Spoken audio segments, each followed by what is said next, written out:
ఈ రెండు పార్టీల మీద ఖచ్చితంగా రాజకీయంగా బురద జల్లి రాజకీయ లబ్ధి పొందాలనుకుంటున్నారు, బీసీల ఓట్లు పొందాలనుకుంటున్నారనే ఆరోపణలు చేస్తున్నారు. దానికేం చెప్తారు చెప్పండి. బీజేపీ గాని బీఆర్ఎస్ గాని కాంగ్రెస్ పార్టీ ఆరోపణ చేస్తుందంటే ఈ ఈ ఈ ఈ ఎక్సర్సైజ్ చేయకుండా మాట్లాడుతుండ్రు అంటేనేమో ఆరోపణ చేస్తుండ్రు అనే దానిలో అర్థం ఉంది.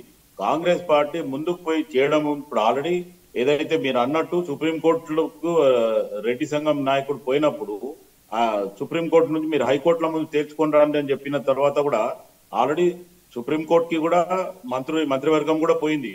దాని తర్వాత ఇప్పుడు హైకోర్టులో కూడా మొత్తానికి బీసీ సంఘ నాయకులు కానీ లేకపోతే కాంగ్రెస్ పార్టీ తరఫున ఉన్న వాళ్ళు కూడా ఇంప్లీడ్ అవ్వడం జరిగింది. దాంట్లో పెండింగ్ అయింది. ఇప్పుడు ఏదైతే 9 జీవో మీద ఏదైతే ఇప్పుడు ఈ 4 వారాలు ప్లస్ 2 వారాలు ఏదైతే 1.5 month ఏదైతే పెండింగ్ ఉందో దాని మీద కాంగ్రెస్ పార్టీ ఇప్పుడు కూడా ఖచ్చితంగా చెప్తుంది, ఎట్టి పరిస్థితుల్లో 42% మీదనే ఎలక్షన్ కి పోతాం. ఏదో ఉన్న పరంగా ఇప్పుడు ఉన్న పాత దీని మీదనే ఎలక్షన్ పోవడానికి కాంగ్రెస్ పార్టీ సత్యంరా అంటుంది. ఎట్టి పరిస్థితుల్లో ముఖ్యమంత్రి రేవంత్ రెడ్డి గారు కానీ మంత్రివర్గంలో కానీ నిర్ణయం జరిగింది. ఎట్టి పరిస్థితుల్లో సుప్రీం కోర్టుకు వెళ్ళి దాని తర్వాతనే అక్కడ నుంచి ఇది స్టేని వేకెట్ చేపించు లేకపోతే ముందుకు పోవడానికి ఆ ప్రక్రియనే చేస్తుంది తప్ప ఏదో బీజేపీనో లేకపోతే బీఆర్ఎస్ నో బద్నాం చేయడానికో లేకపోతే ఏదో మాట అనడానికి కాదు. కాంగ్రెస్ పార్టీ ఏదైతే ఇచ్చిన మాట మీదనే ఆ